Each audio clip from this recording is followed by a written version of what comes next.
Welcome to a podcast on CRESS, the Consistent Regular English Spelling System.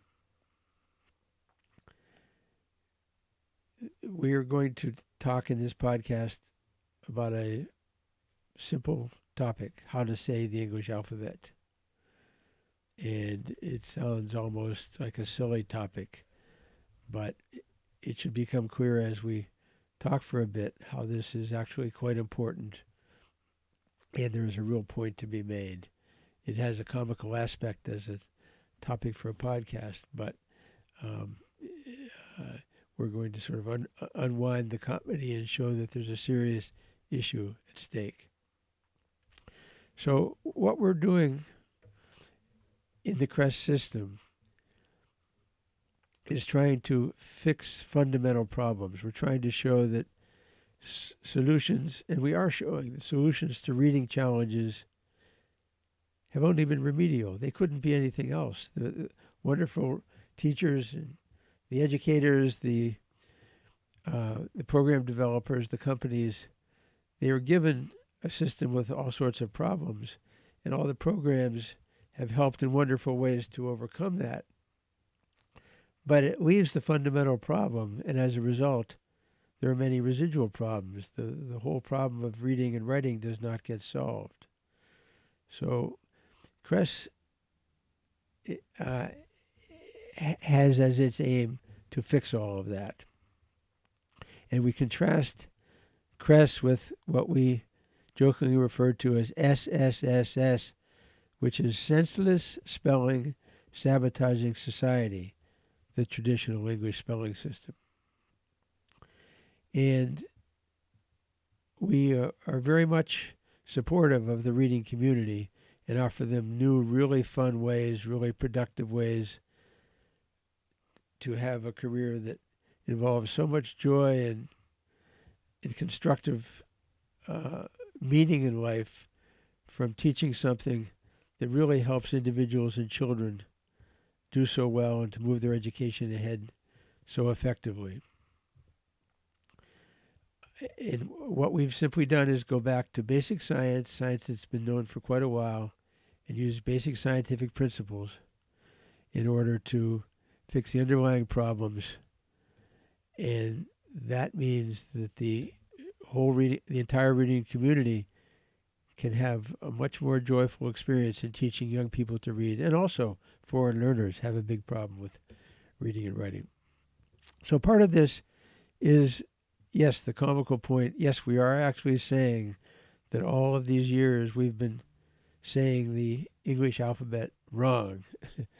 that actually is, we are truly making that point. The traditional alphabet is confusing. And the reason is because it confuses the phonetic principle. One letter or one symbol for one sound. It really confuses it. There are many examples of this, and it's almost not worth running through it because people are aware of it. But vowels, when they have the E alone, are not pronounced E. So the letter E, take the letter E and put it in a word like bet. And you do not get the sound E, you get the sound eh. Take the U, which is pronounced U in the alphabet. A-E-I-O-U. Put it in a word like but or put. It's not pronounced U. It's pronounced other ways. So the alphabet is really a poor way to launch the whole reading experience. And yet that's how we launch it. We need another way to say the alphabet. The alphabet is important, but it's just the way it's been pronounced that's a problem. Same types of problems for consonants.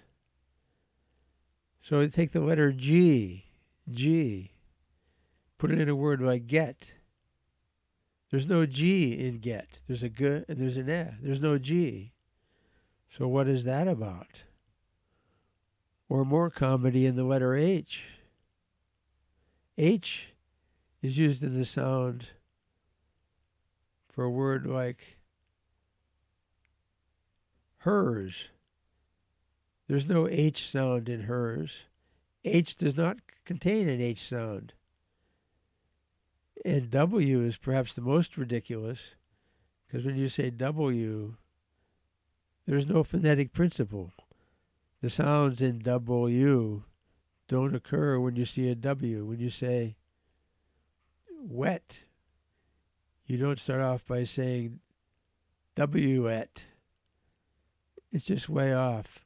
And by the time you get to the letter Y, it's even more ridiculous, because the letter Y does have the sound that W is associated with. It does have that sound, but it doesn't have a Y sound as in young. There's no Y sound in Y. There's an I sound, completely different. That's a vowel, but that's not a Y sound. So everything's askew. Everything's off. There really is. There's comedy in overcoming the comedy that we would make this podcast. The whole English alphabet is said in a very, very disorganizing way for anyone starting out to learn to read. Also, if you just go right back to very simple facts, how you say the consonants in the alphabet. When you say the letter B, to say that, you put the sound E after it. You put a vowel after it, B plus E. The illustration involves putting a vowel afterwards. Same in P, P plus E. Okay, well and good. But by the time you get to F, and you say the first sound, there's no vowel after the F, it's before it. It's F, a vowel plus the F, rather than F plus the vowel. Same for M and S. So it just simple matters of what goes where when. The alphabet is all mixed up. So what to do about all this? We have in CRESS a consistent, regular, simple spelling alphabet. And there are just 5 vowels. It's meant to easily connect with traditional spelling. You have the vowels A, E, I, O, U, but the idea is not to pronounce them that way because they aren't consistently used that way in words. So instead of saying A, E, I, O, U, now listen carefully, we say A, E, I, and then or. Use the word or if you want. It's the best example to get an or sound. Or, and A, I, or, That is the way that CRESS would have you say those 5 letters of the alphabet. And the reason is because if you learn that simple skill, all the other pronunciations for all the other vowels in every single word of English can be represented as little adjustments on these 5. So there's a little bit of learning there, but what power in that, because that learning gets multiplied and multiplied by our simple extensions to that system. So, yes, we're saying don't say A, E, I, O, U. Pronounce the vowels in that way. And this can be extended to consonants as well. So in our English alphabet, we have B, D, F, G, H, K, L, M, N, O, M, N, P, R, S, T, V, W, Y, Z. Well, here's what we say. Just simply pronounce those with a very neutral, bland vowel afterwards. Don't say B and don't say D. I mean, what the heck does the E have to do with the B? It doesn't have to do with the B. Because when you get to F, there's no vowel after it at all, and the one before is E. It's not E. And when you get to H, there's an A and a ch, there's no H, etc., etc. So to say the consonants of the alphabet, simply just put any simple, bland, neutral vowel after it. And we recommend an ah. And say the alphabet, not B, D, F, but ba. Just ba, da, fa, ga, ha, ka, la, ma, na, pa, ra, sa, ta, va, wa, ya, za. And the fact of the matter is that when you take that simple step and actually make the alphabet simpler to say and to remember, yes, you'll have to invent new songs, and educators will come up with all kinds of fun little ways to do this. We're not presenting that here. But you just have this system, which is just so simple and much easier to learn, and then it begins to correspond to the reading experience. This will all make sense very, very soon, because those sounds you say will be always present when you use the letter. Consistent, regular English spelling system. Now, don't get the idea, please, that science has to be dry, just all cut and dried, because all of this can be made fun. Absolutely, it can be made fun for children and for others. Yes, kids may enjoy the alphabet song, but human creativity, just think of all of our wonderful teachers, the time they spent in the evening thinking about how to be creative, actually the money they spend of their own to make the classroom better for children when there isn't enough in the school system budget. But just think of the creativity to be brought. Just as one example, if you wanted children to learn this alphabet, you could give them a fun little phrase with a picture that would illustrate every single letter, consonant letter here, in a little word that they could associate with a picture. Recall from your education theory that the human mind remembers pictures much more easily than other information. So you could have a picture, and the pronunciation would be big. Notice the consonants will come at the beginning here of every word. Big, dog, found, good, happy, laps, many, nap, places, ready, take, very, warm, yawner, zzz. So there's a little story with a big dog, has possibility of laps, can crawl up in one, very warm, snuggling place, becomes a yawning dog, and the last utterance is zzz, where the dog falls asleep. So you might think that's corny or whatever, but I just want to illustrate that you're going to find wonderful things happen when creative minds get a hold of these simple scientific concepts and begin to apply it. There's so much work to be done to bring this system to fruition.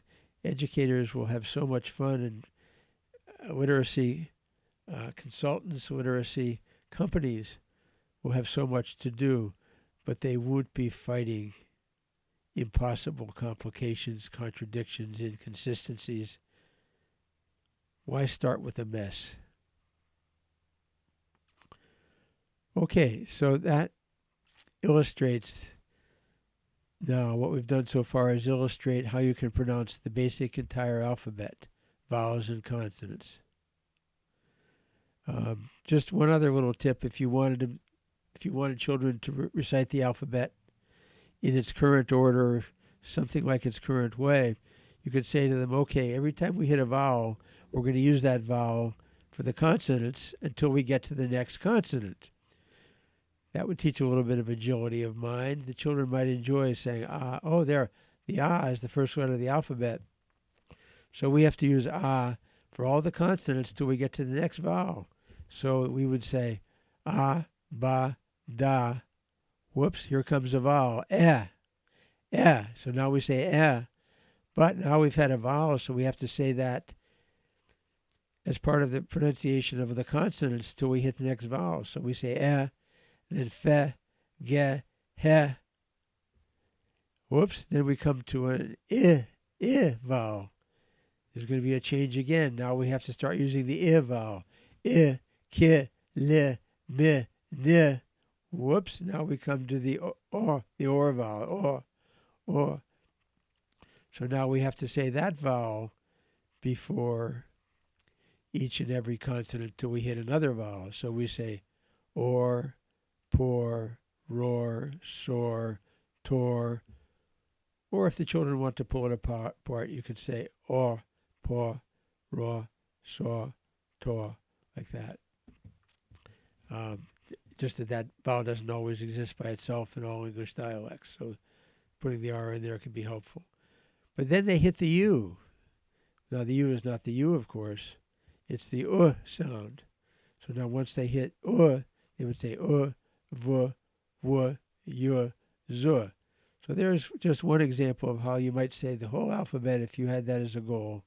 If you like the idea of some continuity with the current English alphabet,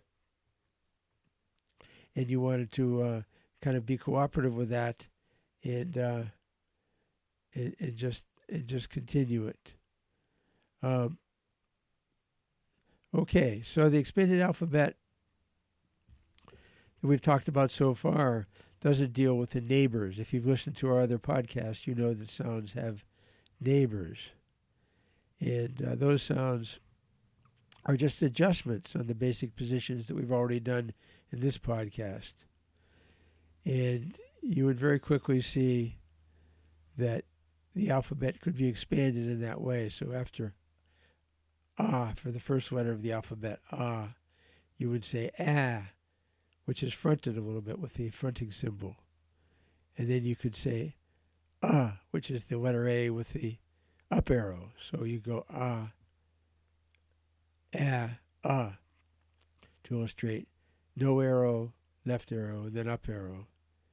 And then you have ba, da,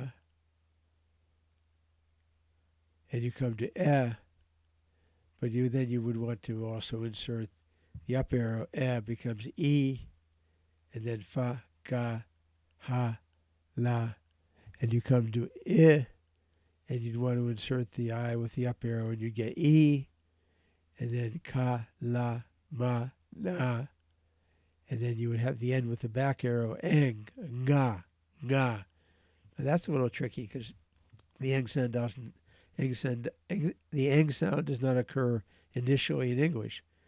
But maybe it's good phonemic awareness for children to try that, a little bit of linguistics. And then we come to the sound as an or, and that must be followed if you want the complete alphabet with all of the neighbors. You have to raise it. The O gets raised to O, and then pa, ra, sa, and then, of course, if you put the tongue forward from sa, you get tha, and then you get ti, ta, ta. If you take the ta and you put the tongue forward, you get tha, and then we get another vowel again, If you raise it, you get and then we get va, wa, ya, and za. So there is a complete alphabet in order with the neighbors.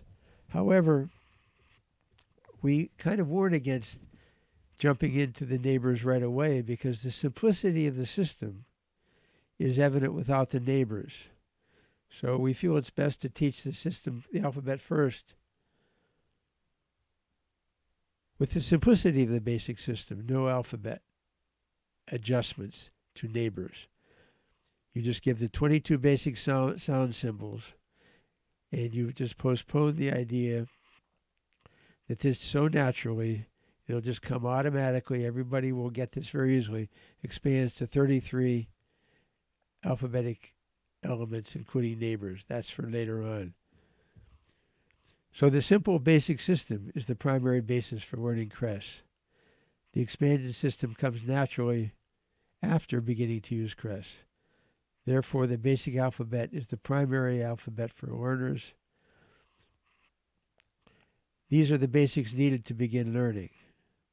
Accelerated learning, we propose.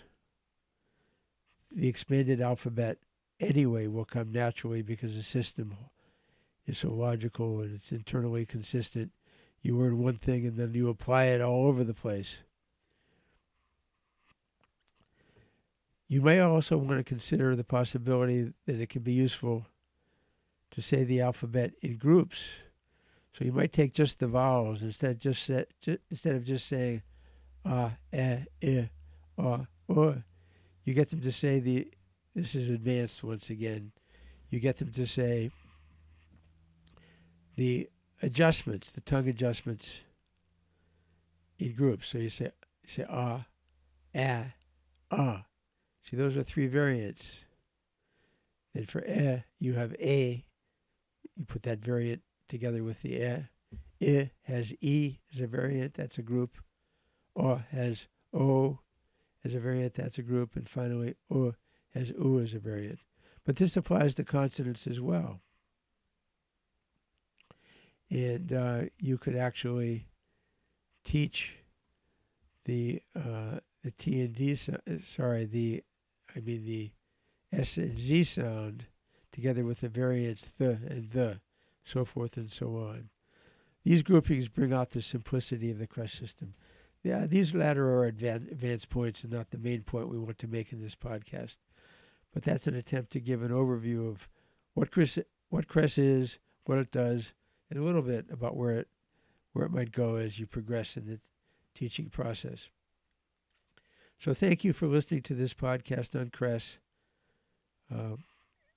covering how to pronounce the alphabet, which we all thought we knew, but CRESS is going to propose it be adjusted. If you're interested in CRESS, you can find more podcasts, and more materials at www.disruptenglish.com, all one word, disruptenglish.com. And you'll find podcasts on the rationale behind CRESS, the design features, little bit of discussion for teachers and administrators, and then, as we've been doing here, a couple of short podcasts on the alphabet. So thank you for listening. www.disruptenglish.com.